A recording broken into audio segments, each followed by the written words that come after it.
মাঝে মাঝে মনে হয় বিশাল জনশক্তির মাঝে আমি একলা ভাসমান, এক ভাঙা তরী, যার কোনো কূল নেই, কোনো গন্তব্য নেই।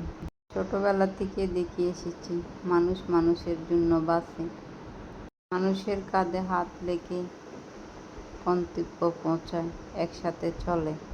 কিন্তু আমার জীবনে সেই মানুষটা কোনো দিন হলো না।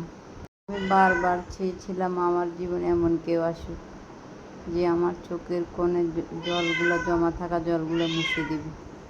আমার মনের মুখটা দুই হাতে তুলে বলবে যে পাগল আমি তো আছি। তবু তোমার কেন এত ভয়? ভালো লাগলে সবাই পেজটা ফলো দিয়ে যাবেন। কারো জীবনে না কারো জীবনের গল্প ঠিকই মিলে যাবে। সবাই ফলো দিয়ে পাশে থাকবেন। টাকার ঋণ এক সময় পরিশোধ হয়ে যাবে। দুঃখের সময় যারা পাশে থাকে তাদের ঋণ কখনো পরিশোধ করা যায় না। পৃথিবীতে মানুষ কাঁদতে কাঁদতে জন্মায়, অভিযোগ করতে করতে বাঁচে, আফসোস করতে করতে মৃত্যুবরণ করে।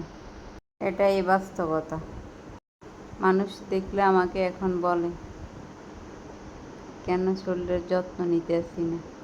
আর আমি মানুষকে কইতে গিয়ে বলতে পারি না যে আমার মনটাই তো মরে গেছে।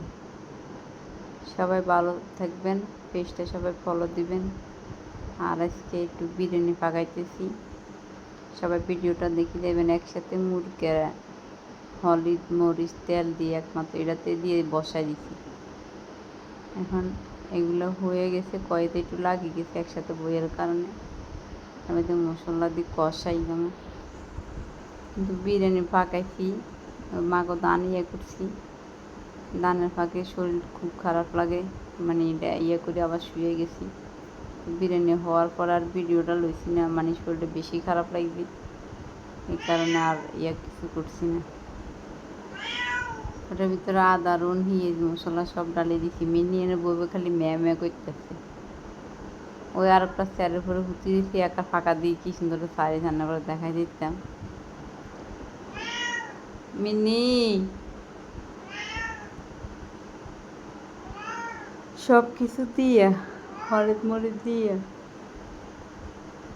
কষালিছি। আপনারা কে কেমনভাবে ফাঁকানো জানাবেন কমেন্ট বক্সে। মুরগির বিরিয়ানি কীভাবে ফাঁকানো জানাবেন। আমি এইভাবে ফাঁকাই লিছি,